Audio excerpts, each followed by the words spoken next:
अस्सलाम वालेकुम everyone, myself Huraim Sarwar. उम्मीद है कि आप सब ठीक होंगे। So now we are going to do the question number 3 of exercise 1.1 which is express the following as a rational number p divided by q where p and q are integers and q is not equal to 0, जो कि हम rational number की define में almost मेरे ख्याल में first video में पढ़ चुके हैं। सो there are most 3 question. So now here is the part 1 0.4 बार। अब आपको पता है जिस नंबर पर बार हो वो नंबर बार बार रिपीट होता है। सो अब इस नंबर को हमने लेट कर लेना है किसी वेरिएबल की equal x y a b कुछ भी हो सकता है। सो हम इसे लेट करते हैं। Let x is equal to, इसे हम एक्स के इक्वल लेट कर लेते हैं 0.4 बार।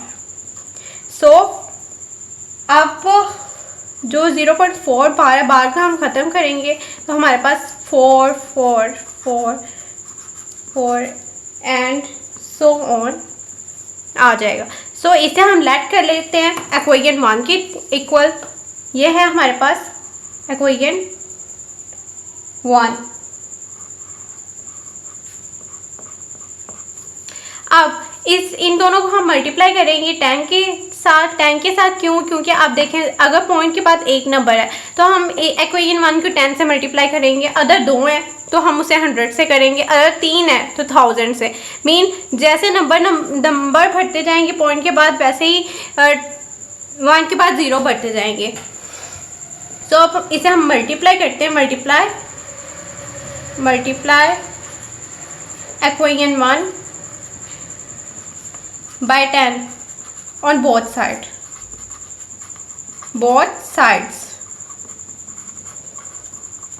So 10 से हम इसे मल्टीप्लाई करते हैं। 10x equal to 10 into 0.4444 and 4 so on. So जो हमारा आंसर आएगा 10x equal to 4.444 and so on हमारा आंसर आ जाएगा। जो ये है इसे हम इक्वेशन 2 लेट कर लेते हैं। Equation 2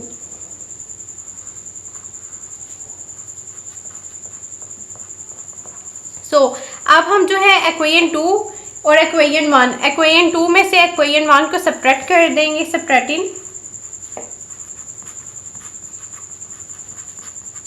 equation 2 equation 1 from 2 equation 1 from equation 2. So 10x minus x equal to 4.4444 so on minus 0.4444. So इसे माइनस करेंगे 9x आ जाएगा। इसे माइनस करेंगे तो हमारे पास 4 आ जाएगा। सो 9 को इस तरफ ले जाएंगे तो हमारे पास 4 डिवाइड बाय 9 आ जाएगा। और आपको पता है कि जो ये हमारे पास अगर कोई किसी नंबर को हम जो है p डिवाइड बाय q की फॉर्म में लिख सकते हैं।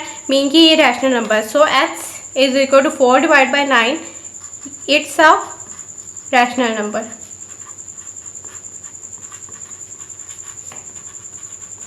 Rational number. Here is the part 2 0.37। अब 37 बार। सो हम इसे भी लेट करेंगे x के equal. Let x equal to 0.37 bar. So अब बार को ख़त्म करेंगे तो हमारे पास आ जाएगा 0.37 सो ऑन। इसे हम लिखेंगे equation 1।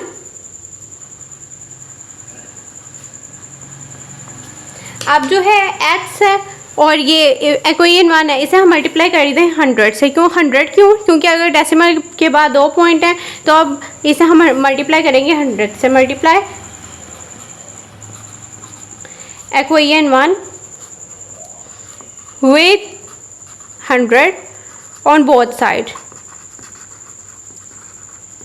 So 100 multiply x equal to 100 multiply 0.373737 and so on. So 100x equal to 37.3737 so on. ये हमारी इक्वेशन 2 है.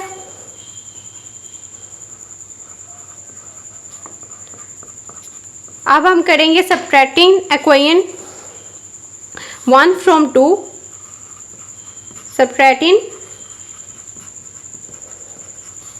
Equation 1 from equation 2.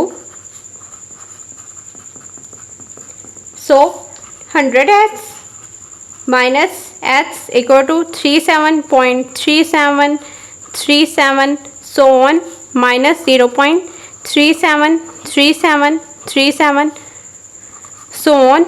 So 100x minus x 99x equal to 37. So 99 को हम दूसरी साइड पर ले जाएंगे. So 37 divided by 9. So here is our answer. So it's also a rational number. It's a rational number.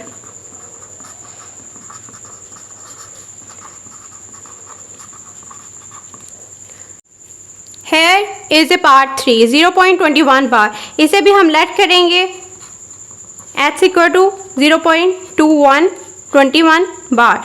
बार को ख़त्म करेंगे तो हमारे पास 0.21 21 21 एंड सो ऑन आ जाएगा. इसे अब हम इक्वेशन 1 का नाम दे देते हैं, इक्वेशन 1. सो अब इसे भी हम 100 से मल्टीप्लाई करेंगे क्योंकि डेसिमल पॉइंट के बाद 2 नंबर हैं. Multiply equation 1 with 100 on both side. So 100x 100 को मल्टीप्लाई करेंगे इक्वेशन 1 से.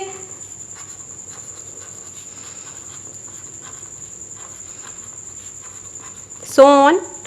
So 100x equal to 21.21 so on. इसे हम इक्वेशन 2 का नाम देंगे, equation 2.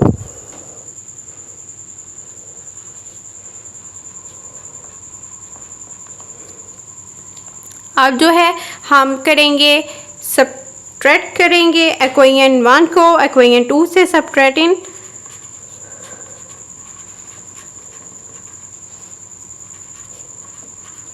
Equation 1 from equation 2. So 100x minus x equal to 21.21 so on minus 0.2121 so on.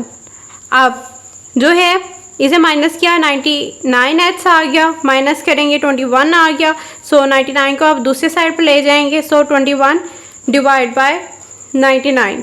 So it's a rational number.